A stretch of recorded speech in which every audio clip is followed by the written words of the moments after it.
This channel does not promote any violent, harmful, or illegal activities. All content provided by this channel is meant for an educational purpose only. MDH chana masala এখন ছোলা হোক বা বরবটি দানা, সাদা চানা হোক বা কালো, সব রান্নাই হবে অসাধারণ। MDH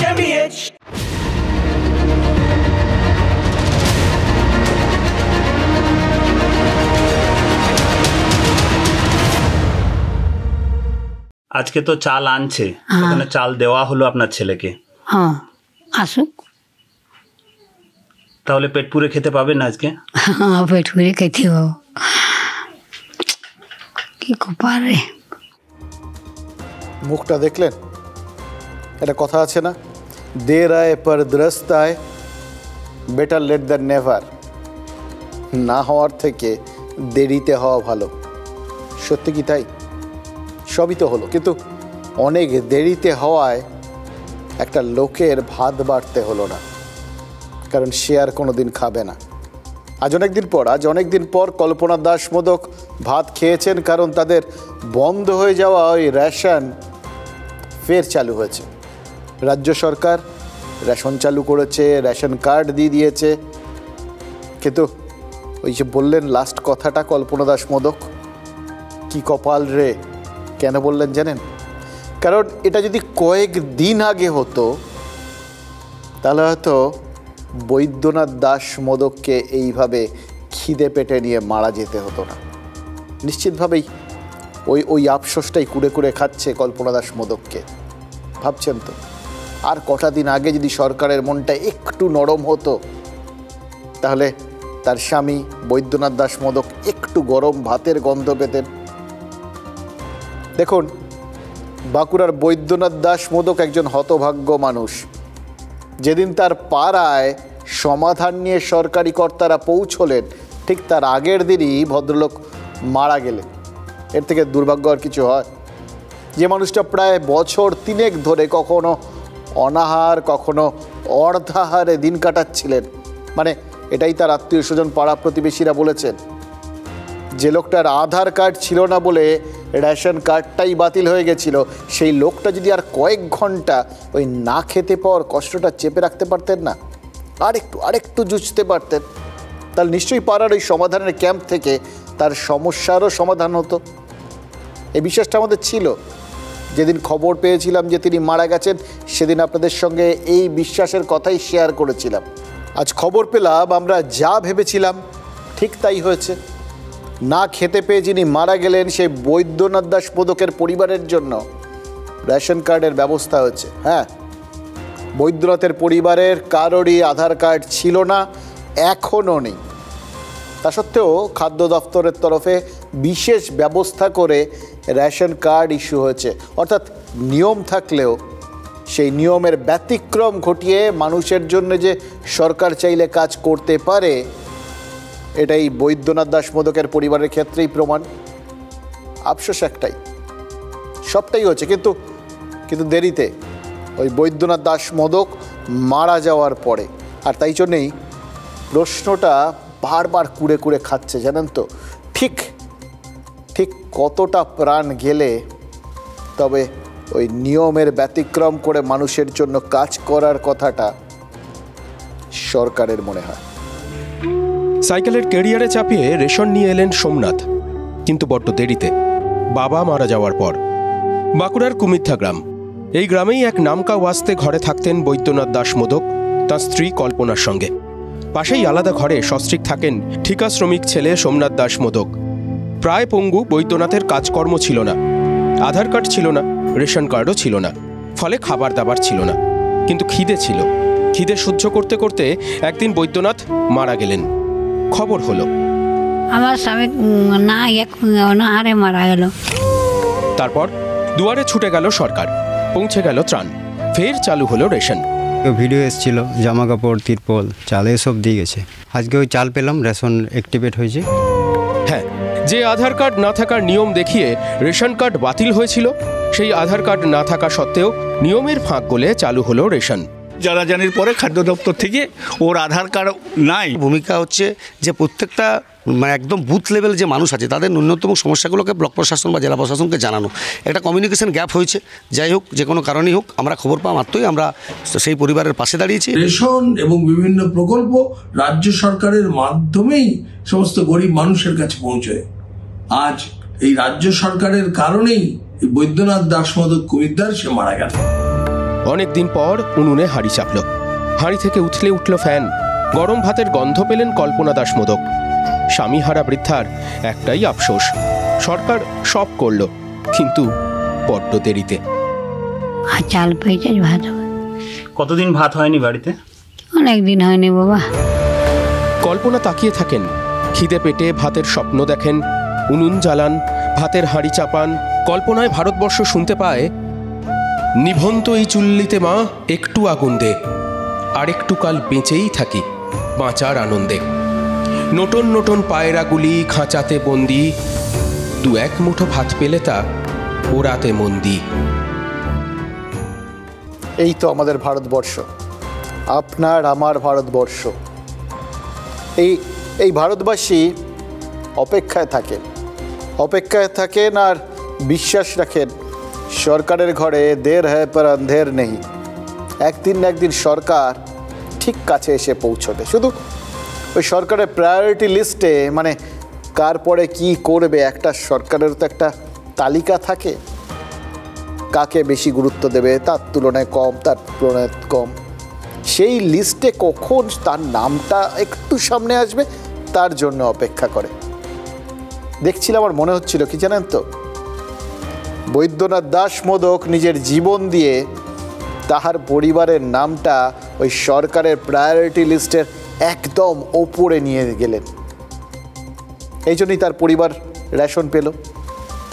তেমনই বাঁকুড়ার বোড়ামারা গ্রামের 3টে পরিবার বাংলার বাড়ি প্রকল্পে একইভাবে ঘর পেল, লিস্টে তাদের নামটা ওপরে এলো।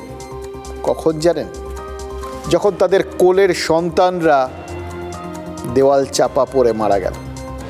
এমনই এক বর্ষাকালে বছরখানেক আগে ওই বোড়ামারা গ্রামে একের পর এক বাড়ি ভেঙে পড়েছিল আর দেওয়াল চাপা পড়ে মারা গেছিল তিনটে শিশু। এবার শিশু মারা গেছে তাই খবর করেছি আমরা, সবাই জানতে পেরে গেছে। সুতরাং শিশু মৃত্যুর দায় নিয়ে শুরু হয়ে গেছিল চাপানুতর। দেওয়াল চাপা পড়ে এতগুলো দুধের বাচ্চা মারা গেল, দায় কার? দেওয়ালের। এমন দেওয়াল যে দেওয়াল বৃষ্টির জল সহ্য করতে না পেরে ভেঙে পড়েছে, কোনো মানে হয়? নাকি তার বাবা মায়ের, যারা সন্তানের মাথায় পাকাপোক্ত ছাদের ব্যবস্থা করতে পারেনি তাদের? অনেক চুলচেরা বিশ্লেষণের পর রাজনীতি ঘোষণা করেছিল যে দোষ কারো নয় গো মা, দোষ তাদের। মানে সার্বিকভাবে রাজনীতির। বিজেপির নেতারা বলেন আবাস প্রকল্পে এত দুর্নীতি হয়েছে যে অযোগ্যরা সব আবাস পেয়ে গেছে, অথচ যোগ্য মানুষের মাথার ওপর ছাদের ব্যবস্থা হয়নি। আর তৃণমূল বলে কেন্দ্রীয় সরকার আবাসের টাকা দিচ্ছে না, আর তাই জন্যই তো পাকা বাড়ি তৈরি করে দেওয়া যায়নি। আর তাই দেওয়াল চাপা পড়ে এই 3টে যে শিশু মারা গেল না, এর দায়টা ঠিক ওই বিজেপির। এবং সেটা মানে পুরোদস্তুর সবার সামনে প্রমাণ করার জন্য ওই ছেলেহারা বাবাদের নিয়ে দিল্লি পর্যন্ত ছুটেছিলেন তৃণমূল নেতারা। কিন্তু এখন রাজ্য সরকারের সম্ভবত এতদিনে মনে হয়েছে নৈতিক দায়টা তাদেরও নেওয়া উচিত। তাই ভোর হলো আর দৌড় খুলে এই বাঁকুড়ার বোড়ামারা গ্রাম দেখলো পাড়ায় সমাধান পৌঁছে গেছে।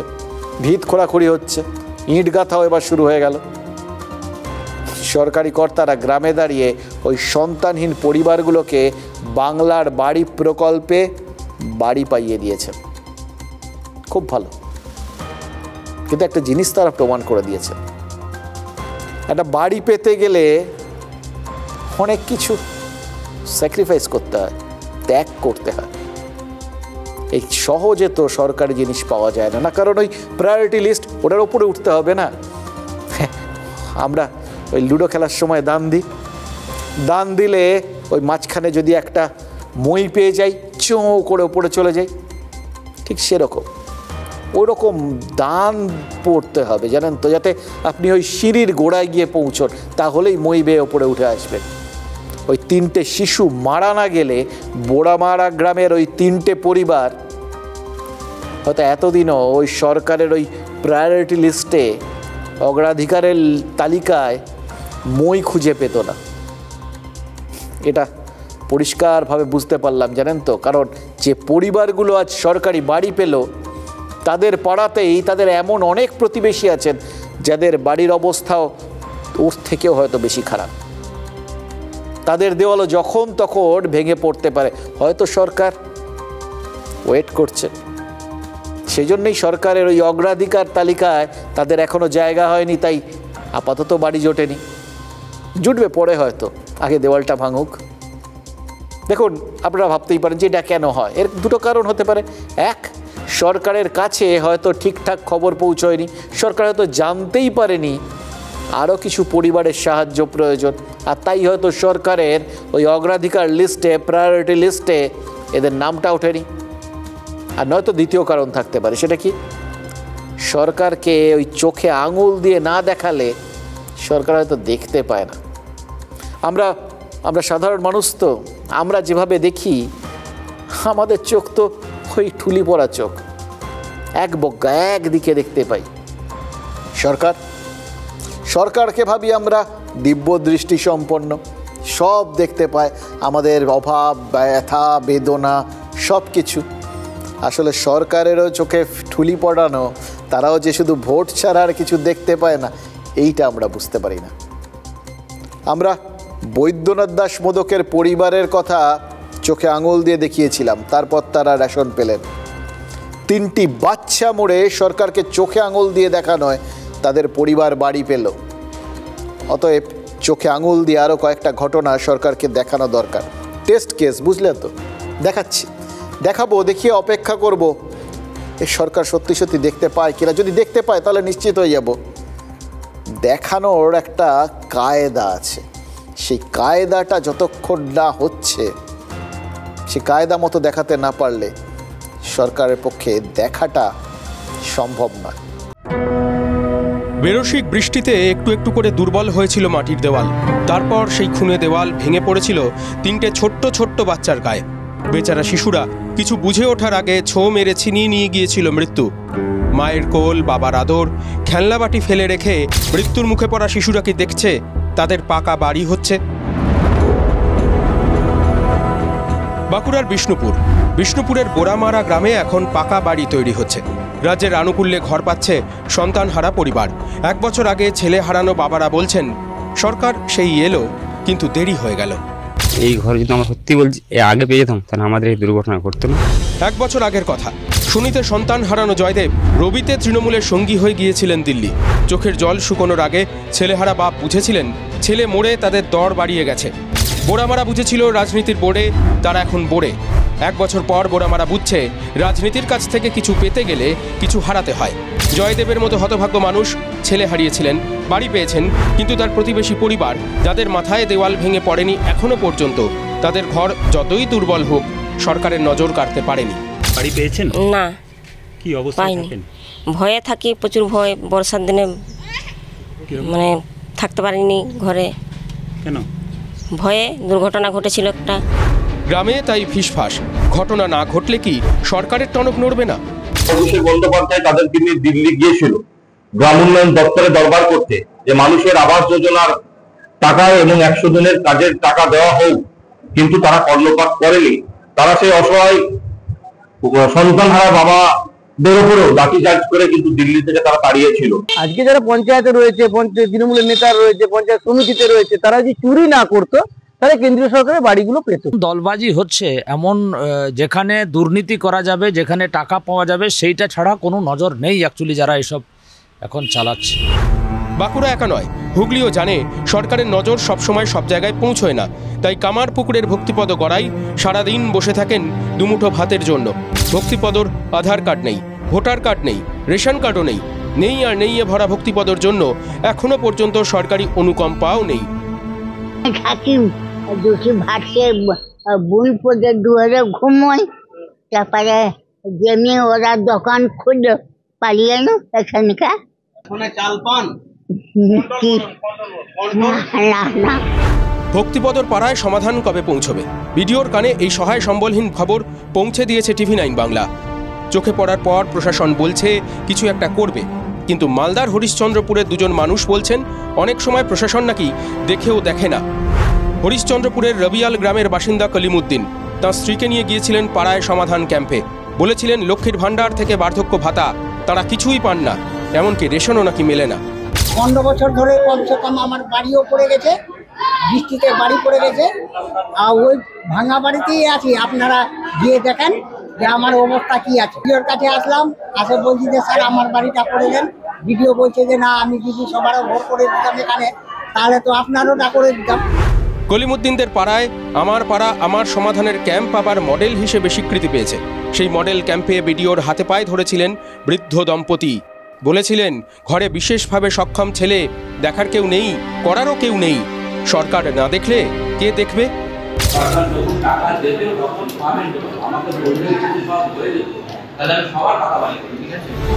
ভিডিও কিছু বলতে চাননি, আজ নয়তো কাল বলবেন বলেই বিশ্বাস।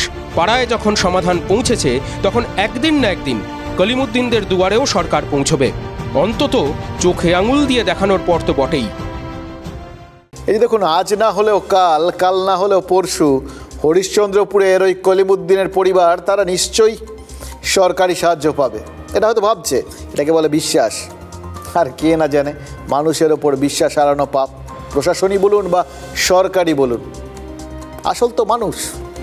প্রশাসন মানে সেও তো বেশ কিছু আমলা, কিছু কিছু মানুষজন। আর সরকার মানে তো কিছু জনপ্রতিনিধি।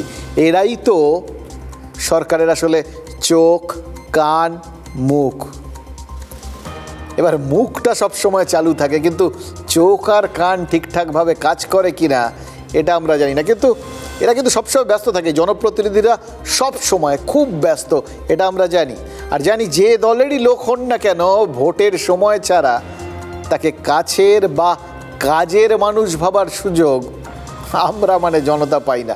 তবুও একটা কথা অনেকদিন ধরে জানতে ইচ্ছে করছে, জানেন তো, ঠিক কী কী কাজে এই জনপ্রতিনিধিরা তাদের ওই চোখ আর কানকে ব্যস্ত রাখেন বলুন তো, যার জন্যে তারা কাজের কাজটাই ঠিক মতো করে উঠতে পারেন না। তারা তো নির্বাচিত হন আমাদের ভোটে, আমাদের সুবিধা অসুবিধার কথা তারা জানবেন, তারপর জেনে তার প্রতিকার করবেন, আলোচনা করবেন, ঠিক জায়গায় পৌঁছে দেবেন। এই ভরসাতেই তো আমরা জনপ্রতিনিধি নির্বাচন করি, না হলে আর কি দরকার ছিল একজন কাউকে নিয়ে যাওয়ার। আমরা যেখানে পৌঁছতে পারবো না সেখানে তাদের পাঠাই আমাদের স্বর হয়ে, তারা আমাদের কথাগুলো বলবেন বলে। তারা ঠিক যেরকম পার্টির স্বর হয়ে আমাদের সারা বছর বিভিন্ন কিছু বলেন, মাঝে মধ্যে আমরা এক্সপেক্ট করি যে আমাদের কথাগুলো আমাদের স্বর হয়ে তারা যথাস্থানে বলবেন। সারা দেশের ভাগ্য যেখানে নির্ধারিত হয় সেই পার্লামেন্টে পাঠাই। তাহলে কিছু কিছু সাংসদ সংসদে যেতে চান না কেন বলুন তো? এই প্রশ্নটার উত্তর খুঁজে পাচ্ছি। তৃণমূল কংগ্রেস নেতৃত্ব কি জানেন যে সংসদে হাজিরা নিয়ে যদি কোনো একটা খেলা চালু হয়, তাহলে সেই খেলায় তারা বিজেপির কাছে গোহারান হারবেন। কারণ লোকসভার হাজিরা খাতা বলছে এ রাজ্যের বিজেপি সাংসদরা সংসদে প্রায় নিয়মিত উপস্থিত থাকেন। কয়েকজন তো সারা দেশের নিরিখে গড় হাজিরার থেকেও বেশি অ্যাটেন্ড করেছেন ওই লোকসভার অধিবেশন। আর সেখানে তৃণমূল সাংসদদের অনেকেরই রেকর্ড নিতান্তই কম মানে এত কম যে এটা এটা এটা সিরিয়াসলি বলছি, এটার জন্য আবার আমাদের তৃণমূলের কাছেই কৃতজ্ঞ থাকতে হওয়া উচিত। এটা সৎসাহসের ব্যাপার আছে, এটা জানতেই পারতাম না যদি তৃণমূলেরই সাংসদ কল্যাণ বন্দ্যোপাধ্যায় প্রবল উদ্বেগ প্রকাশ করে এই খবরটা আমাদের না জানাতেন। তাই তো জানতে পারলাম যে এতজন সাংসদ প্রায় যাই না। আর তাই বলছি, তৃণমূলের এই সাংসদদের এই মতিগতি কি রাজ্যের শাসক জানে, নাকি এই এতদিন পর কল্যাণ বন্দ্যোপাধ্যায় চোখে আঙুল দিয়ে দেখালেন বলে এইবার সবাই দেখতে পাবে? ওই বললাম, দেখানোর একটা কৌশল আছে, একটা পদ্ধতি আছে। কীভাবে দেখতে পায় সরকার সেটা তো আপনাদের দেখালাম। এবার কল্যাণ বন্দ্যোপাধ্যায় তিনি এই সরকারের অঙ্গ, ফলে তিনি নিশ্চয়ই খুব ভালো করে জানেন একজন রাজনীতিক হিসেবে সরকারকে বা দলকে কিভাবে দেখাতে হয়। তাই তিনি চোখে আঙুল দিয়ে দেখিয়ে দিয়েছেন তার দলের সাংসদরাই কিভাবে গড় হাজির থাকছেন সংসদে। এবার দেখুন সরকার বা শাসক দল কি ভাবছে সেটা তো তাদের ব্যাপার। হয়তো তারা ভাবছেন যে মানুষ তো দুহাত তুলে আশীর্বাদ দিচ্ছেই প্রত্যেকটা ভোটে, তাহলে মানুষের কথা বললেন বা না বললেন কি এলো গেল। হয়তো সেই জন্যই তারা সংসদে অনুপস্থিত থাকছেন বেশিরভাগ সময়। আর একটা হতে পারে জানেন তো, এখন আসলে সব কিছু তো ভাষাগতভাবে ব্যাপারটা দেখা হচ্ছে না, বেশ ভাষা চারপাশে একটা আদর্শ ছড়িয়ে পড়েছে, বুঝলেন, একটা পরিবেশ তৈরি হচ্ছে, ভাষা পরিবেশ। এরা সবাই ওই রকমই রবীন্দ্র ভাবাদর্শে খুব উদ্বুদ্ধ হয়েছেন নাকি এই ব্যাপারে কিন্তু তারা হয়তো কোথাও গিয়ে রবীন্দ্রনাথের আদর্শকে মেনে নিয়ে ঠিক করেছেন যে এই প্রথাগত ব্যাপারে আর আমরা আস্থা রাখবো না, আমরা দেখবো এবার জগৎটাকে চারপাশে ওই বদ্ধ চার দেওয়ালের মধ্যে বসে থেকে ওতে আমাদের কোনো আগ্রহ নেই। ওই রবীন্দ্রনাথ চার দেওয়ালের মধ্যে থেকে শিক্ষাকে বের করে খোলা মাঠে ছড়িয়ে দিয়েছিলেন, গাছপালা পরিবেশের খোলা আসরে শান্তিনিকেতনে পড়াশোনার ব্যবস্থা করেছিলেন। নিজেও তো ওই প্রথাগত শিক্ষাটাকে নিজের মতো করে আয়ত্তে এনেছিলেন। সুতরাং ওই প্রথাগত ব্যাপারে না, প্রথা ভাঙার একটা আদর্শে অনুপ্রাণিত হয়েছেন হয়তো এই সাংসদরা। সেই জন্য তারা ওই চার দেওয়ালের মধ্যে সংসদের প্রথাগত অধিবেশনে হয়তো উৎসাহ হারাচ্ছেন। যে ভাষায় বিরোধী দল অভিযোগ তোলে সেই সুরই তৃণমূল সাংসদ কল্যাণ বন্দ্যোপাধ্যায়ের গলায়। এই মুহূর্তে রাজ্যে 29 জন লোকসভার সাংসদ তৃণমূলের। কল্যাণ বলছেন 10 থেকে 11 জন নিয়মিত, বাকিরা সংসদের ওয়েবসাইটেই রয়েছে উত্তর। দেব ঘাটালের সাংসদ, হাজিরা সবচেয়ে কম মাত্র 9%। পার্থ ভৌমিক ব্যারাকপুরের সাংসদ, হাজিরা 15%। মালা রায় কলকাতা দক্ষিণের সাংসদ, সংসদে তার হাজিরা 23%। কল্যাণকে পাল্টা বিধে মালার যুক্তি, সংখ্যানই বলে দেবে, সুতরাং কারোর মুখের কথা কি এসে গেল না গেল তাতে কিছু এসে যায় না। কলকাতা দক্ষিণের ভোটাররা যদিও বলছেন অনেকেই বলতে পারবেন এখানে সাংসদকে নাম জানা মালা রায় কি সেটা কেউ জানে না। এই মালা রায় সেই ওয়ার্ডেই আসে না, শুধু ভোটের সময় নাম আসে মালা রায়। এর বাইরে রচনা বন্দ্যোপাধ্যায় হুগলির সাংসদ, হাজিরা 36%। জগদীশ চন্দ্র বসুনিয়া কোচবিহারের সাংসদ, হাজিরা 47%। অরূপ চক্রবর্তী বাঁকুড়ার সাংসদ, হাজিরা 49%। আপনি সংসদে যাচ্ছেন না, বাঁকুড়ালে কিছু বলছেন না, খালি সংসদ আপনাকে দেখাই যায় না তো। প্রবীণ কংগ্রেসী অধীর চৌধুরীকে হারিয়েছিলেন ইউসুফ পাঠান, বহরমপুরের সংসদের হাজিরা 49%। আমাদের বহরমপুরবাসী জেনে শুনেই তো ভোট দিয়েছে যে মানে কি অধীর রঞ্জন চৌধুরী এতদিনের সংসদ ছিলেন, সে তো এখানে সারাদিন পড়ে থাকতো। সুদীপ বন্দ্যোপাধ্যায় অসুস্থ, সংসদে কলকাতা উত্তরের সাংসদের হাজিরা 59%। সুদীপ বন্দ্যোপাধ্যায় সত্যিকারের অসুস্থ, দুটো লোকসভা নির্বাচন ওনার লড়ার উচিত হয়নি। সুদীপ বন্দ্যোপাধ্যায় এখানে দেখাও যায় না, শুধু পার্টি ক্যাডারের জন্য আসেন। কাকলি ঘোষ দস্তিদার বারাসাতের সাংসদ, তার হাজিরা 60%। দেখুন এটা নিজেদের অন্তর্দ্বন্দ্বর ব্যাপার, এর বাইরে আমি যাবো না। এখানে বলার রেস্ট্রিকশন আছে, কেন আমাদের নিরাপত্তা নেই, তো সাধারণ মানুষ নিরাপত্তা নেই।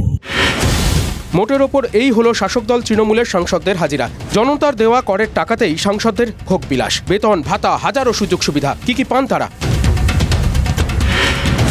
মাসে 1,24,000 টাকা বেতন পান, সংসদের ভাতা পান 70,000 টাকা, অফিস ভাতা 60,000 টাকা, অধিবেশনে দৈনিক ভাতা 2,500 টাকা, দিল্লিতে ফ্রিতে থাকার জায়গা পান, সিনিয়র এমপি হলে বরাদ্দ হয় বাংলো, নিজে ব্যবস্থা করলে হাউজিংয়ের ভাতা পাওয়া যায়, বছরে 34 বার সপরিবার বিমান যাত্রা করার সুযোগ পান, ট্রেনে প্রথম শ্রেণীতে যাতায়াতের সুযোগ পান, বছরে 50,000 ইউনিট বিদ্যুৎ ফ্রি পান, বছরে 4,000 কিলোলিটার জল ফ্রি পান, বিল জমা দিলে গাড়ির তেল পান, মাসিক পেনশন 31,000 টাকা, মাসিক অতিরিক্ত পেনশন 2,500 টাকা। আপনারা বাড়িতে বসে রিল্যাক্স করবেন, এর জবাব তো মুখ্যমন্ত্রী আপনাকে দিতে হবে যে আপনি কাদেরকে পাঠিয়েছেন পার্লামেন্টে। কৌশলী কল্যাণের কথায় বিরোধীদের হাতে তো তাহলে বড় অস্ত্র চলে এলো। মানুষের মন তো, তাই সিঁদুরে মেঘ দেখলেই খুব চিন্তা হয়, জানেন তো। এইসব সাংসদরা যারা সংসদে অনিয়মিত, তাদের যারা ভোটার, তারা আবার এসব দেখে হাত কামড়াতে শুরু করবেন না তো, ভাববে না তো এদের তো আমরা দায়িত্ব দিয়েছিলাম আমাদের কথা বলতে, কিন্তু ও যেখানে বলার কথা সেখানে না বলে কোথায় গিয়ে বলছেন বলুন তো? দেখতে পাচ্ছিল তো পার্লামেন্টে। দেখুন, সে কবে কবি বলেছিলেন, মানুষই দেবতা গড়ে তাহারই কৃপার পরে করে দেব মহিমা নির্ভর। মানুষের মন তো কখন যে বদলে যাবে তা কি কেউ বলতে পারে? এই যে সাংসদ রাজ সংসদকে প্রায়োরিটি বলে মনে করছেন না, অগ্রাধিকার তালিকায় ওপরে পৌঁছানো দরকার ব্যাপারটার সেটা মনে করছেন না, সংসদে যাচ্ছেন না। এবার মানুষ যে কোনো দিন তাদের ওই অগ্রাধিকার লিস্ট থেকে বাদ দেবেন না, তার গ্যারান্টি কি কেউ দিতে পারে? আলটিমেটলি মানুষের মন তো। এবার যেখানে প্রায়োরিটিটা সতত পরিবর্তনশীল, অগ্রাধিকার তালিকা তো প্রতি মুহূর্তে আমাদের মতো, আপনার আমার মতো সাধারণ মানুষের তো প্রত্যেক মুহূর্তে বদলায় মশাই। আজকে এইটা চাই, কালকে ওটা চাই, আজকে খরচ কমাতে হবে, কালকে আবার একটু ইলিশ মাছ একবারও আনবো না, হ্যাঁ কতদিন দেখিনি, আবার কখনো মনে হবে যে না এ মাসে মাংসটা থাক, আবার কখনো মনে হবে এইসব না, বা এবার না, এবার বাইরে বেড়াতে যাওয়াটা বন্ধ। প্রত্যেক মুহূর্তে আমাদের প্রায়োরিটি বদলে যায় না। আজকে ছেলের মাইনেটা দিতে হবে, ছেলের একটা টিচার দরকার, বাবার বড্ড শ্বাসকষ্ট হচ্ছে, ও ভালো ডাক্তার দেখাতে হবে। প্রায়োরিটি বদলে যায় প্রতি মুহূর্তে, প্রত্যেক দিন। এবার যদি এই আমাদের জনপ্রতিনিধি নিয়ে, মানে জনপ্রতিনিধিদের ওপর বিশ্বাসটাই যদি আমাদের অগ্রাধিকার লিস্টে না থাকে, যে দলেরই হোক, তাহলে কি হবে বলুন তো? এইটা কিন্তু খুব মুশকিল। এটা যদি হয় না, মানে একবার যদি এই বিশ্বাসটা চলে যায়, বিশ্বাসটা যদি একবার ওই প্রায়োরিটি লিস্ট থেকে চলে যায়, তাহলে কিন্তু এই যিনি সামনে রয়েছেন তাকে কমপ্লিটলি বেকার বলে মনে হবে। এই যেমন ধরুন ডোনাল্ড ট্রাম্পের কথা, ভাবছেন তো এটা আবার কি হলো? হচ্ছিল আপনার আমার কথা, সেখান থেকে সোজা আমেরিকা, ডোনাল্ড ট্রাম্প। আরে ডোনাল্ড ট্রাম্প তিনি কি মানুষ? ঠিক, ডোনাল্ড ট্রাম্প আপনার আমার মতো যে সে মানুষ নয়, কিন্তু মানুষ তো বটেই। এই ট্রাম্প দ্বিতীয়বার নির্বাচিত হওয়ার পর থেকে তার দেশ মানে আমেরিকার স্বার্থকে যত না প্রাধান্য দিয়েছেন, যত না গুরুত্ব দিয়েছেন, তার থেকে অনেক বেশি গুরুত্ব দিয়েছেন, ওই অগ্রাধিকার দিয়েছেন নিজের স্বার্থকে, ব্যক্তি স্বার্থ। এবার ব্যক্তি স্বার্থ মানে তার ব্যক্তিগত চাহিদা, আর তাই জন্যে নোবেল শান্তি পুরস্কারটা যাতে ওই ট্রাম্পকেই দেওয়া হয়, তাই জন্যে হোয়াইট হাউসের প্রেস সচিব পর্যন্ত গলা ফাটিয়ে বসে আছেন। The president spoke directly on the phone with the acting Prime Minister of Thailand and the Prime Minister of Cambodia to inform both leaders that unless they brought their conflict to an end, there would be no trade discussions or agreements with the United States. The president has now ended conflicts between Thailand and Cambodia, Israel and Iran, Rwanda and the Democratic Republic of the Congo, India and Pakistan, Serbia and Kosovo, and Egypt and Ethiopia. This means President Trump has brokered, on average, about one peace deal or ceasefire per month during his 6 months in office. It's well past time that President Trump was awarded the Nobel Peace Prize. শুনলেন আর গুনলেন কি? এইটা হচ্ছে বড় কথা। আমি তো গুনতেই ভুলে গেলাম। এই এতগুলো দেশ যে একে অন্যের সঙ্গে যুদ্ধ করছিল, এটা উনি জানেন, আমেরিকার ওই হোয়াইট হাউস জানে, কিন্তু এই দেশগুলো আদৌ জানে কিনা এটা নিয়ে আমাদের সংশয় আছে। সিরিয়াসলি শুনেছিলেন এতগুলো দেশ যুদ্ধ করছে? ট্রাম্প জানেন। সুতরাং ভুলেও বাড়িতে ঘরের মধ্যে ঝগড়া করবেন না, কখন দেখবেন সেটাও ওই হোয়াইট হাউসের লিস্টে চলে আসবে, সেই যুদ্ধটাও হয়তো আপনার কাছে হয়তো ট্রাম্পের ফোন চলে এলো, এই খবরদার বউয়ের সাথে ঝগড়া করো না, তাহলে কিন্তু তোমার সাথে বাণিজ্য চুক্তি করব না, যা জিনিসপত্র আছে সব দাম বাড়িয়ে দেবো। এই একদম ভুল করে এই কাণ্ড কারখানা করবেন। দেখলেন তো রোজ ফিরিস্তি বাড়িয়ে যাচ্ছেন, রোজ ফিরিস্তি বাড়িয়ে যাচ্ছেন। যা হিসেব দিলেন মোটামুটি ওই ট্রাম্পের প্রেস সেক্রেটারি, তাতে মনে হচ্ছে যে যে জায়গায় যুদ্ধ হচ্ছে সেগুলো তো বটেই, যে জায়গায় যুদ্ধ হচ্ছে না সেখানেও যুদ্ধ লাগিয়ে দিয়ে বা যুদ্ধ লাগার মতো পরিস্থিতি তৈরি করে বা সেখানকার প্রেসিডেন্টরা তারা যুদ্ধ করার কথা কোনো একদিন ভাবতে পারেন, এটা ধরে নিয়ে ট্রাম্প কিন্তু আগে ভাগে ধমক দিয়ে দেবেন। সেই গল্পটার মতো সে দেখবেন যে গল্পটা শুনেছিলেন না, একটা চায়ের দোকানের মালিক, সে তার একটা বাচ্চা ছেলে কাজ করে, চা ফা দেয় সবাইকে, তাকে 1 কাপ দিয়ে বলল যাও মুখকে টেবিলে চাটা দিয়ে আয়। তার ছেলেটা চায়ের কাপটা ধরতে যাবে, তার আগে ঠাস করে এক চট। তা একজন জিজ্ঞেস করলো, আরে মারলেন কেন ওকে? যদি কাপটা ভেঙে ফেলে? বলে কাপ তো ভাঙেনি। বলো কাপটা ভাঙার পর আর মেরে কী লাভ, তাই জন্য আগে মেরে নিলাম। এই হচ্ছে ট্রাম্পের চিন্তা ভাবনা, জানেন তো। ও কে কী করবে না করবে তিনি আগের থেকে ঝাঁপিয়ে পড়বেন, আর তারপর বলবেন যে নোবেলটা আমায় দিন। সেই শ্রীমান পৃথ্বীরাজ বলে একটা সিনেমা ছিল না, তাতে দেখেছিলাম সেই দয়া করে করো মোড়ে রায় বাহাদুর। এখন হচ্ছে প্রায় সেরকম, দিনকাল বদলেছে, তখন লোকজন রায় বাহাদুর হতে চাইতো ইংরেজদের কাছ থেকে, আর এখন ডোনাল্ড ট্রাম্প চান হচ্ছে নোবেল পুরস্কার নিতে, নোবেল শান্তি পুরস্কার, যে সে পুরস্কার না। এবার দেখুন আমার কি ধারণা জানেন তো, নোবেল পাওয়ার জন্য তার কিন্তু এতটা ঝাঁপানো উচিত না, বরঞ্চ যেটা তিনি রাতারাতি পেতে পারেন সেটা হচ্ছে গিনিস বুকে নাম তোলা। কতগুলো যুদ্ধ থামালেন, এই যে রেটে যুদ্ধ থামাচ্ছেন বলে দাবি করছেন, তাতে তার নামটা গিনিস বুকে যে কোনো দিন উঠে যেতে পারে। ভাবতে পারছেন দেশ নয় ব্যক্তি কতটা প্রাধান্য পেলে এরকম ঘটনা হতে পারে। অবশ্য ব্যক্তি যদি এরকম প্রাধান্য পায় তাহলে কি হতে পারে সেটা সবার আগে বুঝেছেন ওই লস অ্যাঞ্জেলসের অলিম্পিক কমিটির কর্তারা।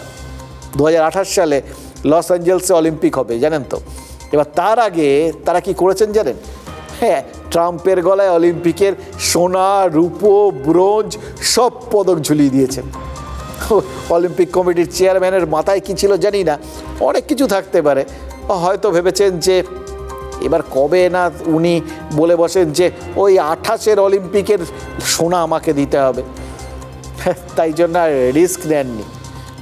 আগেই 1984 সালে লস অ্যাঞ্জেলসে যেটা অলিম্পিকের আসর বসেছিল, সেই অলিম্পিকের সময়কার অ্যাথলিটদের যে সোনা, রূপো বা ব্রোঞ্জের মেডেল দেওয়া হয়েছে, তাও আবার কি 3টেই, মানে কোনো ভ্যারাইটি বাকি রাখেননি যে ট্রাম্প আরেকবার চাওয়া স্কোপ পাবে, সব ওর গলায় পরিয়ে দিয়েছে। মানে বায়না খেয়ে খোকা যাতে দুধের স্বাদ ঘোলে মেটাতে পারে, সেই জন্যই কি এই ব্যবস্থা। নোবেল চেয়েছে, প্রচুর কান্নাকাটি করেছেন, কেউ কানে তুলছে না, সেই জন্যই কি তাদের প্রেসিডেন্টকে অলিম্পিকের, পুরনো অলিম্পিক কিন্তু পুরনো অলিম্পিকের পদক দিয়ে সন্তুষ্ট করলো তার দেশ। দ্য ডিক্টেটর আলাদিন নিজে সোনা জিতবেন বলে ট্র্যাকে বাকিদের গুলি পর্যন্ত করে দিয়েছিলেন, অন্যদের অন্যায়ভাবে ছিটকে দিয়ে সেরা হয়ে গেছিলেন আলাদিন। আচ্ছা, এই আলাদিনকে নিয়ে সিনেমাটা কি একটু আগে রিলিজ করে গেছিল? যে এখন যদি করতো তাহলে মানুষজন একটু বেশি রিলেট করতে পারতেন, বুঝতে পারতেন, একটা কারোর চেহারা চোখের সামনে ভেসে উঠতো, তাই না? দেখুন, নোবেল পুরস্কার কোনো রিয়েলিটি শো না যে আপনার যাকে পছন্দ তাকে SMS করে জিতিয়ে দেবেন। তাই হোয়াইট হাউস আবদার করলেও বা এই তাদের তাবেদার পাকিস্তান ট্রাম্পের হয়ে নোবেল কমিটিকে চিঠি দিলেও ট্রাম্পের কপালে এখনও পর্যন্ত শিখে ছেড়েনি। এবার ছিঁড়বে না এই গ্যারান্টি আমরা দিতে পারছি না, কারণ মোহাম্মদ ইউনুস যখন পেয়ে গেছেন তখন পৃথিবীর সবাই পেতে পারেন, এই বিশ্বাসটা আমাদের আছে। আর বলেছি মানুষের ওপর বিশ্বাস হারানো পাপ, নোবেল কমিটির ওপর আমরা কিন্তু বিশ্বাস হারাচ্ছি না, একবার না একবার ঠিক দেবেন। আর কিন্তু মুশকিল অন্য জায়গায়, এই নোবেলটা না পেয়ে ট্রাম্প বোধহয় ভেবেছেন যেটা হাতে নেই সেটা না পাওয়াই থাক, আপাতত যেটা হাতে আছে সেটা হাতে নিয়ে নিই। তাই হয়তো লস অ্যাঞ্জেলসের ওই অলিম্পিক কর্তাকে ডেকে 84 সালের ওই 3টে পদক বগল দাবা করেছেন। এক্ষেত্রে তো তিনি অপ্রতিদ্বন্দ্বী, কোনো কম্পিটিটার নেই, কোনো প্রতিদ্বন্দ্বিতা নেই। আসলে ডোনাল্ড ট্রাম্প প্রতিদ্বন্দ্বিতা শব্দটাকেই পছন্দ করেন না, সেটা তো একটু একটু করে প্রত্যেক দিন আমাদের বুঝিয়ে দিচ্ছেন, আমরাও বুঝতে পারছি। দেখুন, বিশ্বের 4র্থ অর্থনৈতিক শক্তি এই মুহূর্তে ভারত, তৃতীয় হওয়ার দৌড়ে রয়েছে। এটা কি করে পছন্দ হয় তার? কারণ প্রথমে তো তিনি বসে আছেন, এবার যে পেছন থেকে দৌড় শুরু করে একটার পর একটা সামনের লোককে টপকে যাচ্ছে, সে যে কোনো সময় তার ঘাড়ে নিঃশ্বাস ফেলবে না বা তাকে টপকে যাবে না তার তো গ্যারান্টি নেই। সুতরাং গোড়াতেই থামাও। তিনি তার মতো করে চেষ্টা করেছেন। ট্রাম্প ওই আলাদিনের মতো প্রতিপক্ষকে গুলি করার একটা প্রসেস নিজের মতো করে বানিয়ে নিয়েছে। আমাদের ঘাড়ে 50% শুল্ক অলরেডি চাপিয়ে দিয়েছেন। প্রথমে 25% চাপিয়েছিলেন, তারপর দেখলেন না এতেও তো দমছে না, উল্টে চিঠিপত্র দিয়ে লোকের সামনে পরিষ্কার করে দিয়েছে কত বড় দ্বিচারিতা করছে আমেরিকা। তাই জন্য আরও 25% চাপিয়েছে। কি বলেছেন ট্রাম্প? বলেছেন ভারত যেহেতু তার কথা শুনে রাশিয়ার সঙ্গে সম্পর্ক ছিন্ন করেনি, যেহেতু রাশিয়ার থেকে ভারত তেল আমদানি বন্ধ করার কথা ঘোষণা করেনি, তাই জন্য তিনি শাস্তি দিলেন। আরও ধাপে ধাপে আমাদের ঘাড়ে শুল্ক চাপাবেন। কত? আরও 5% বাড়াতে পারেন বলে তিনি ভেবেছেন আর কি। 5টা হাতে রেখেছেন। যদি তার এই চাপে মানে 50% চাপে ভারতের বোধোদয় হয়, তাহলে হয়তো দয়া দাক্ষিণ্য করে 5% ছেড়ে দেবেন, এরকমই তার ধারণা। এবং কারণটা কি? রাশিয়া কি এমন করলো? ট্রাম্প বলেছেন বা এখন বুঝেছেন রাশিয়ার মতো নাকি অমানবিক দেশ দুটো নেই। ইউক্রেনের সঙ্গে যুদ্ধ চালিয়ে যাচ্ছে, মানুষ মারছে, বারবার বলা সত্ত্বেও সংঘর্ষ বিরতিতে রাজি হচ্ছে না। এবং এমন একটা দেশের সঙ্গে কূটনৈতিক এবং বাণিজ্যিক সম্পর্কটা ছিন্ন করেনি বলেই তিনি ভারতের ঘাড়ে মোটা শুল্ক চাপাচ্ছেন। সেই মানুষটা নিজে কি করেছেন বলুন তো? এই প্রশ্নটা তো খুব ইম্পর্টেন্ট। ওই যখন আমেরিকা পুটিনের পাশে দাঁড়িয়েছিল, পুটিনকে যখন ট্রাম্প নিজের সেরা বন্ধু বলে মনে করতেন, বিশেষ করে তার ভোটে জেতার সময়, তখন এই অমানবিকতার কথা তার মাথায় ছিল না। যখন ইউক্রেন ওই রাশিয়ার ভেতরে বসে ভেতরে ঢুকিয়ে দিয়ে ট্রাকে করে ওই ড্রোন উড়িয়ে একের পর এক বিমান ধ্বংস করেছিল, তখন যখন রাশিয়া পাল্টা আঘাত এনেছিল, তখন তো রাশিয়ার পাশে সবার আগে দাঁড়িয়ে ট্রাম্প জেলেনস্কিকে বকে দিয়েছিলেন, যার জন্য জেলেনস্কির সাথে তার ওপেন ঝগড়া পর্যন্ত প্রায় হয়ে গেছিল। আর তার থেকেও বড় কথা, আমেরিকা রাশিয়ার কাছ থেকে ইউরেনিয়াম কেনে, সেটা পরমাণু চুল্লিতে ব্যবহার করার জন্য। প্যালাডিয়াম কেনে, ওই তার জন্য আমেরিকার ওই বৈদ্যুতিন গাড়িগুলো চলে বেড়ায়। সার কেনে, যার জন্য তারা চাষবাস করতে পারে। এছাড়াও আরও কত যে খনিজ পদার্থ আমেরিকা রাশিয়ার থেকে আমদানি করে সে কথা তো ছেড়েই দিই। তাহলে যে দেশ নিজে রাশিয়ার সঙ্গে কোনো রকম সম্পর্ক ছিন্ন করেনি, যে দেশ নিজে রাশিয়ার কাছ থেকে খনিজ কেনে, যা দিয়ে নিজেদের অর্থনীতিকে চাঙ্গা রেখেছে, সে দেশ কী করে অন্য দেশকে বলছে রাশিয়ার কাছ থেকে তেল কেনা বন্ধ করা উচিত বা রাশিয়ার সাথে কোনো রকম কোনো কূটনৈতিক বা বাণিজ্যিক সম্পর্ক রাখা উচিত না? India says that the U.S. imports Russian uranium, chemicals, fertilizers, while criticizing their energy imports. Your response to that, sir? I don't know anything about it. I'd have to check, but we'll get back to you on that. Yeah, please. আমেরিকার সাংবাদিকরা না, ultimately তো সাংবাদিকই, ওই একজন ঠিক প্রশ্নটা তুলে দিয়েছিলেন যে ভারত তো সবাইকে জানিয়ে দিয়েছে যে আমরা তলায় তলায় রাশিয়ার থেকে কত কিছু নিচ্ছি, কত কিছু কিনছি, সবাই আমাদের সমালোচনা করছে, আপনি কি বলবেন? ট্রাম্প বাবু দেখলেন এ তো বেগতিক। সুতরাং এই রকম পরিস্থিতিতে রাজনৈতিক নেতারা যা করেন সেটাই করলেন, বললেন খোঁজ নিচ্ছি, এটা আমার জানা নেই। কি মজার ব্যাপার, যিনি সর্বজ্ঞ, যিনি সব জানেন, তিনি এই দেশের ভেতর কি হচ্ছে সেটা জানেন না। আমাদের এখানে তো দেখুন ভাষা নিয়ে চারদিকে এখন প্রচুর কথাবার্তা হচ্ছে, তো আমাদের ভাষায় কিন্তু খুব ইন্টারেস্টিং, ভাষাটা বড়, মানে সে গানেরই ভাষা, ছন্দেরই ভাষা, আনন্দেরই ভাষা, সে যতই গুপি গাইন বাঘাবাইন বলুক, তার বাইরেও কিন্তু ভীষণ মিষ্টি ভাষা।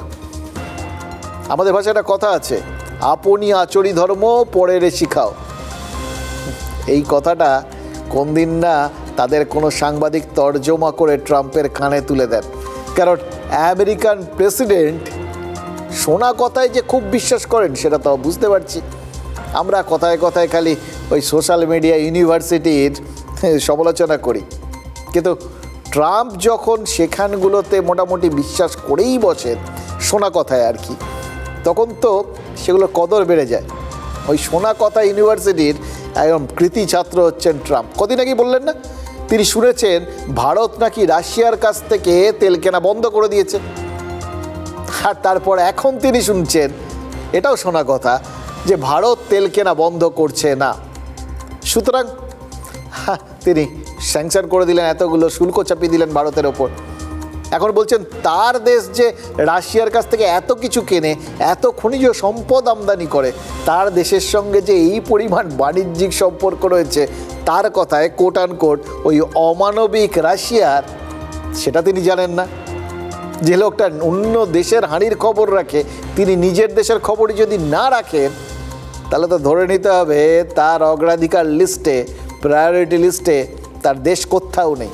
পুরো ওপর থেকে নিচ পর্যন্ত পুরোটা জুড়ে শুধু তিনিই আছেন। এরকম নিজেকে নিয়ে যিনি এরকম পাগল হয়ে আছেন, এরকম মানুষ যে নিজেকে দুনিয়ার সর্বেসর্বার ভাববেন, এটাই তো স্বাভাবিক।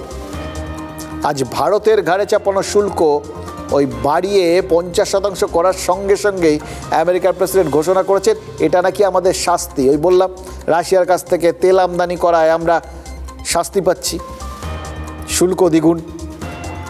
এমন একটা দিনে ট্রাম্প এই ঘোষণা করলেন না, যে তার নাকটা আরেকবার কাটা গেল। এর আগের বার তিনি শুল্ক চাপিয়েছিলেন 25, বিদেশ মন্ত্রক চিঠি দিয়ে গোটা বিশ্বকে জানিয়ে দিয়েছিল। ওই শুনলেন তাদের দেশের সাংবাদিক জিজ্ঞেস করেছিল যে আসলে কত বড় দ্বিচারিতা করে আমেরিকা। এবার ট্রাম্প ঘোষণা করলেন ডবল শাস্তি। বিদেশ মন্ত্রক জানিয়ে দিল এই মাসের শেষে চীনে যাচ্ছেন নরেন্দ্র মোদী, সাংহাই সম্মেলনে প্রধানমন্ত্রী যোগ দেবেন। কেন দিলে কি হবে? দিলে চীনের প্রেসিডেন্ট শি জিনপিংয়ের সঙ্গে তার তো দেখা হবেই, আর একই সঙ্গে রাশিয়ার প্রেসিডেন্ট ভ্লাদিমির পুতিনের সঙ্গেও তার একটা বৈঠকের সম্ভাবনা রয়েছে। সম্ভাবনা কি বলছি, ট্রাম্প যেভাবে ভারতকে বা ভারত আর রাশিয়াকে এক ঘরে করার চেষ্টা করছেন, তাদের তো বৈঠক না হওয়াটাই অস্বাভাবিক। আরও অস্বাভাবিক হবে অচিরেই যদি ওই ঠান্ডা যুদ্ধের মতো পরিস্থিতির মুখোমুখি আমেরিকা না দাঁড়ায়। ঠান্ডা যুদ্ধের সময় আমেরিকা সোভিয়েতের বিরুদ্ধে স্নায়ুর লড়াই চালিয়েছে, কিন্তু দমাতে তো পারেনি। আর এবার যদি কোল্ড ওয়ার শুরু হয়, তাহলে রাশিয়া তো বটেই, ভারত আর চীনের বিরুদ্ধেও যে ট্রাম্পকে ওই স্নায়ুর চাপ নিতে হবে না, তার তো গ্যারান্টি নেই। এবার এর জন্য আমেরিকার প্রেসিডেন্ট কিন্তু আমাদের কোনো দোষ দিতে পারবেন, এটা কিন্তু পরিষ্কার। কারণ তিনি তার প্রায়োরিটি ঠিক করেছেন, অগ্রাধিকার ঠিক করেছেন। তিনি আগ বাড়িয়ে ভারতের ঘাড়ে শুল্ক চাপানোর সিদ্ধান্ত নিয়েছেন। এবার সেই শুল্কের মোকাবিলায় ভারত যদি চীন আর রাশিয়ার সাথে জোট বাঁধে, তৈরি হয়, তাহলে এবং ওই কোথাও গিয়ে দম্ব না তোলে আওয়াজ, তাহলে তো আমেরিকা আর যাই হোক এই উপমহাদেশে দাঁতই ফোটাতে পারবে না। একদিকে পাকিস্তান আর একদিকে বাংলাদেশকে নিয়ে ট্রাম্প কি শান্তিতে থাকতে পারবেন? আমার কি মনে হয় জানেন তো, ট্রাম্প যাতে দুঃস্বপ্নেও তাদের তিনজনকে একসঙ্গে দেখতে পান, সেই জন্যই সাংহাই সম্মেলনে পুতিন আর জিনপিংয়ের সাথে বৈঠক করতে যাচ্ছেন প্রধানমন্ত্রী। কারণ আগে ঠিক ছিল এই সফর করবেন আমাদের বিদেশমন্ত্রী। এবার বিদেশমন্ত্রীর পরিবর্তে যখন প্রধানমন্ত্রী নরেন্দ্র মোদী নিজেই যাবেন বলে অগ্রাধিকারের ভিত্তিতে ঠিক করলেন, তখন ট্রাম্প না আবার খুব তাড়াতাড়ি হাউডি মোডি করতে বাধ্য হন। কারণ জিনপিং আর পুতিনের সঙ্গে মোদিকে দেখলে ট্রাম্পের নোবেল নয়, সারিডন দরকার হতে পারে। প্রধানমন্ত্রীর এই যে সফরটা হবে, সেটার দিকে কিন্তু দেশও তাকিয়ে এবং সবচেয়ে বড় কথা বিশ্বও তাকিয়ে থাকছে। এবং ভারত, চীন, রাশিয়া সমীকরণটা আস্তে আস্তে কীভাবে তৈরি হবে বা কোন দিকে যাচ্ছে, ভারতকে মাথায় রাখতে হবে চীনের সঙ্গে তার কিছু প্রবলেমস আছে, চীনের সঙ্গে রাশিয়ার একটা জায়গায় সখ্যতা আছে। এবার রাশিয়া আবার চীন কাছাকাছি এসে গেলে সেটাও একটা প্রবলেম হয়ে যাবে।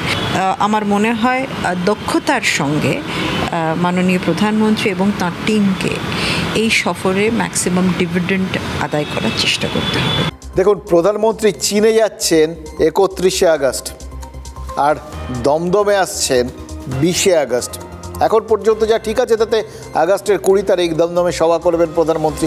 এবার গত কয়েক মাসে এই নিয়ে তৃতীয়বার রাজ্যে আসছেন প্রধানমন্ত্রী। আলিপুরদুয়ার, দুর্গাপুর এই দুটো হয়ে গেছে, এবার দমদমের পালা। এবার এমন একটা সময় প্রধানমন্ত্রী বাংলায় যাতায়াতটা বাড়িয়ে দিচ্ছেন, যখন জেলায় জেলায় যাতায়াত বাড়িয়ে দিচ্ছেন মুখ্যমন্ত্রী, ঘন ঘন পদযাত্রা করছেন। এর আগে কলকাতার বোলপুরে হেঁটেছিলেন মমতা বন্দ্যোপাধ্যায়, আজ হেঁটেছেন ঝাড়গ্রামে। এবার ঝাড়গ্রাম শহরে পদযাত্রা শেষে মুখ্যমন্ত্রী বলেছেন তিনি নিজে না হারলে তাকে হারানোর ক্ষমতা কারও নেই। তাহলে কী দাঁড়ালো? বাংলার মানুষের অগ্রাধিকার, মানে মানসিক অগ্রাধিকার, তারা কাকে চান সেটা বাংলার মানুষ নয়, অগ্রাধিকারের ভিত্তিতে বাংলার মেয়ে নিজেই ঠিক করে দেবে। নিজে মনে করবো সেদিন আমাকে হাঁটতে পারবেন। আমি যদি নিজে মনে করবো না, আপনার লোকেরাও আমায় ভোট দেবে। তার কারণ তাদেরও ঠিকানা চাই, তাদেরও আশ্রয় চাই, এটা মাথায় রাখবে। ও আজকে বলেছে আমি কোনোদিন না হারতে চাইলে হারি না, তো আমার কাছে হেরেছে, আমার কাছে হেরেছে। আমি ওকে বলছি আপনাকে আমি ভবানীপুরে হারাবো। বিজেপি যাকে দাঁড় করাবে, আমাকে দাঁড় করালে আমি হারাবো। অন্য যাকে পদ্ম ফুল দেবে সেই পদ্ম ফুলকে জেতানোর দায়িত্ব আমার। হেরেছে হেরেছে হেরেছে, যতদিন বাঁচবে কানের কাছে বাঁচবে। হেরেছে হেরেছে। আপনাদের মনে আছে সেই দিলীপ ঘোষ একটা অসাধারণ তথ্য সামনে এনেছিলেন, গরুর দুধে সোনা আছে। দেখুন, গরুর দুধে সোনা আছে কিনা জানি না, কিন্তু মানব শরীরে আয়রন, সোডিয়াম, পটাশিয়াম, ম্যাগনেসিয়াম এই ধাতুগুলো আছে বিভিন্ন পরিমাণে, অল্প বিস্তর কিন্তু আছে। ধাতুগুলো থাকার কারণেই মানুষের শরীর শক্তপোক্ত হয়। যেটা খুব সামান্য থাকে সেটাও যদি কমে যায় বা বেড়ে যায়, তাহলে কিন্তু মানুষের শরীর আর তো শক্তিপোক্ত থাকে না, সমস্যা দেখা দেয়। এবার ধাতুর চেয়ে আরও শক্তিশালী কি জেনে গেছেন আপনারা? সংকর ধাতু, যেটা 2 বা তার বেশি ধাতু মিলে তৈরি হয়।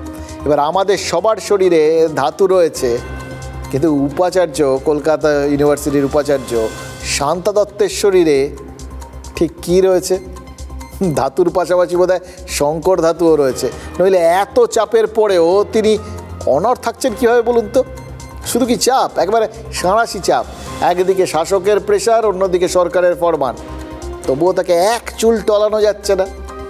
ধাতুর চেয়ে সংকর ধাতু যেরকম শক্তিশালী, তেমনই টেকসই। কলকাতা বিশ্ববিদ্যালয়ের উপাচার্যও কিন্তু বুঝিয়ে দিচ্ছেন এত সহজে তিনি হার মানার মানুষ নন। তাই শেষ পর্যন্ত ওই 28 তারিখ কলকাতা বিশ্ববিদ্যালয়ের পরীক্ষাটা এখন পর্যন্ত হচ্ছেই। জানেন তো 28 তারিখ কি? ওই টিএমসিপির প্রতিষ্ঠা দিবস, তৃণমূলের ছাত্র সংগঠনের প্রতিষ্ঠা দিবস। তাই পরীক্ষাটা স্থগিত রাখার দাবি জানিয়েছিল টিএমসিপি, শুরুতেই না করে দিয়েছিলেন উপাচার্য। এবার এটা পর্যন্ত তো ঠিক ছিল, কিন্তু তারপর বিষয়টা পার্টি হয়ে গেছে সরকার, শাসক দলের ব্যাপার তো। পার্টির প্রোগ্রামের কারণে সরকার পরীক্ষা স্থগিত রাখার কথা বলেছে। এবার এটা যেমন নজিরবিহীন, তেমনই বেনজির হলো 14 বছরের শাসনের প্রথমবার সরকারি নির্দেশ উপেক্ষা করে পরীক্ষা হচ্ছেই, এই কথাটা কোনো উপাচার্য বলে দিতে পারছে। উল্টে তিনি সরকারকে চ্যালেঞ্জ ছুড়ে দিয়েছেন। উচ্চশিক্ষা দপ্তর চিঠি দিয়েছিল বিশ্ববিদ্যালয়কে, আজ বিশ্ববিদ্যালয়ের তরফে পাল্টা চিঠি দেওয়া হয়েছে। কি বলা হয়েছে? শাসক দল বলেছিল প্রতিষ্ঠা দিবসে পরীক্ষা থাকলে পরীক্ষার্থীদের যাতায়াতে অসুবিধা হবে, আর শান্তা দত্ত পাল্টা চিঠিতে কি বলেছেন জানেন? পরীক্ষার্থীদের স্বার্থে যাতায়াত মসৃণ রাখাটা সরকারেরই দায়িত্ব। মানে রাজধর্ম মনে করিয়ে দিয়েছেন। মানে যে অস্ত্র হাতিয়ার করেছিল শাসক, ঘুরিয়ে সেই অস্ত্রই সরকারের দিকে ছুড়ে দিয়েছেন তিনি। আমাদের কিন্তু এটা অন্য কথা মনে হচ্ছে। একজন শিক্ষিত বাঙালি শিক্ষার জন্য লড়াইয়ে নেমেছেন, পাল্টা কি শুনতে হচ্ছে তাকে? বলা হচ্ছে ব্যবস্থা নেওয়া হবে। ব্যবস্থা মানে শাস্তি, কেরিয়ারে ক্ষতি, ক্ষতি হওয়া মানে শহীদের তকমা পাওয়া। এবার বাঙালি শিক্ষাবিদ শহীদের তকমা পেলে ভাষা আন্দোলনের মুখ হয়ে যাবেন না তো? এটা কিন্তু শাসকের ভেবে দেখা উচিত। সিএম যে সিএমের উপর চাপ সৃষ্টি করেছে ছাত্ররা, সিএম চিঠি দিয়ে ফেললেন, এটা বোধহয় আমি জানি না, মানে আমার ভীষণ অনভিপ্রেত মনে হয়েছে জিনিসটা আর কি। সেদিন পরীক্ষা হচ্ছে, তাই রাস্তাঘাটগুলো যাতে সচল থাকে বাস গাড়ি যাবতীয় যাতে ঠিকঠাক থাকে তার জন্য দায়িত্বটা ওনাকে নিতে হবে, সরকারকে নিতে হবে। এটাই ওনার রাজধর্ম। মুখ্যমন্ত্রী ইউনিভার্সিটি কোনো ব্যাপারে ইন্টারভেন করেন না। মুখ্যমন্ত্রী চাইলে এই কেয়ারটেকার ভিসিকে সরিয়ে দিতে পারতেন, কিন্তু রাজ্যপাল যেহেতু এনাকে একটু বিশেষ স্নেহ করেন এই উপাচার্যকে, তো সেই স্নেহকে মুখ্যমন্ত্রী মান্যতা দিয়েছেন। কিছুদিন আগে শিল্প ধর্মঘট হয়েছিল একটা, উনি বলেছিলেন সব কিছু স্বাভাবিক থাকবে, সব কিছু স্বাভাবিক আমরা রেখেছি, ওনার কথা রেখেছি আমরা। রাজ্যের একটা অনুরোধ রাজ্যের সর্বোচ্চ পদাধিকারীর থেকে, যিনি কোনো ব্যাপারে ইন্টারভেন করেন না, সেটা রাখা যেত বলে আমার মনে হয়। সরকার পক্ষপাত দুষ্ট 34 বছর ধরে দেখিয়েছে, এরা পক্ষপাত দুষ্ট দেখাচ্ছে, কিন্তু এরা আরেক ধাপ এগিয়ে গেছে, এবার চিঠি ইস্যু করে ফেলছে। এটা দেখিনি, কিন্তু এটা দেখিনি।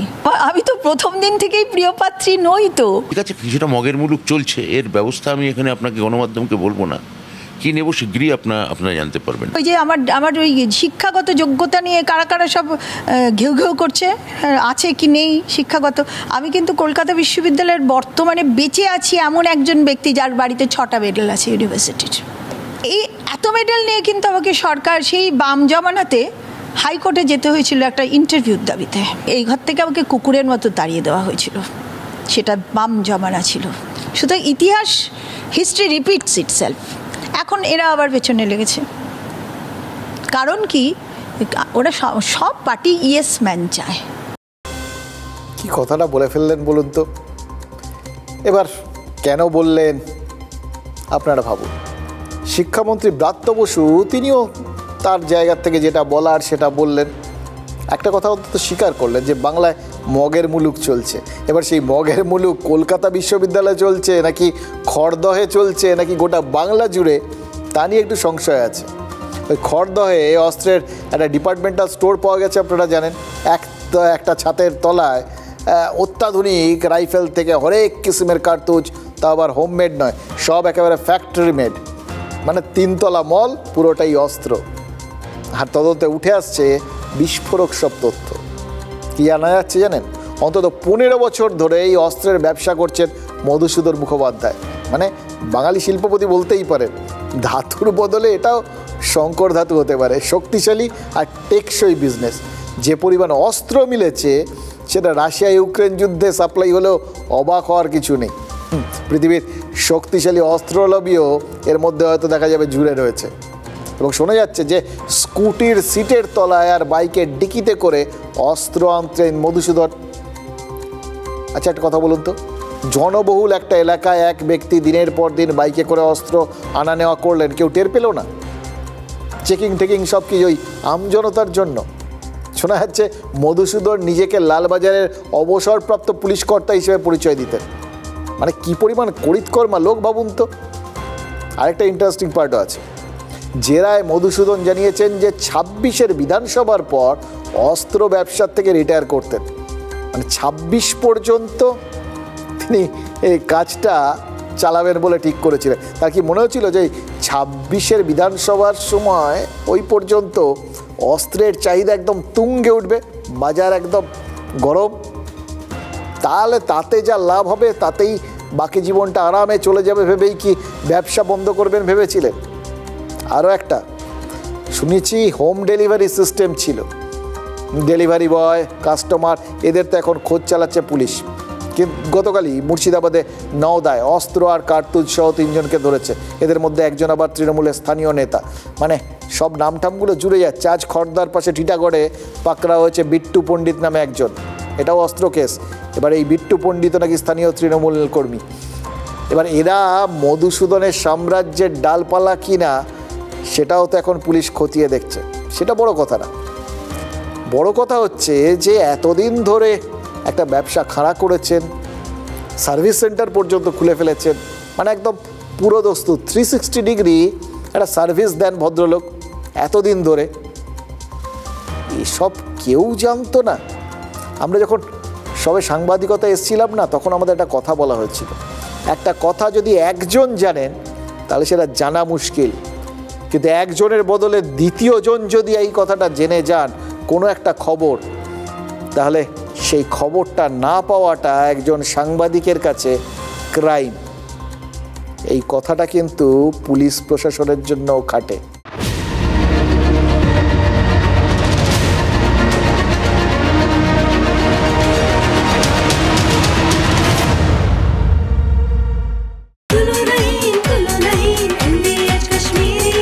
আরে কম দে কিন্তু খাঁটি দে। MDH কাশ্মীরি লাল লঙ্কার গুঁড়ো।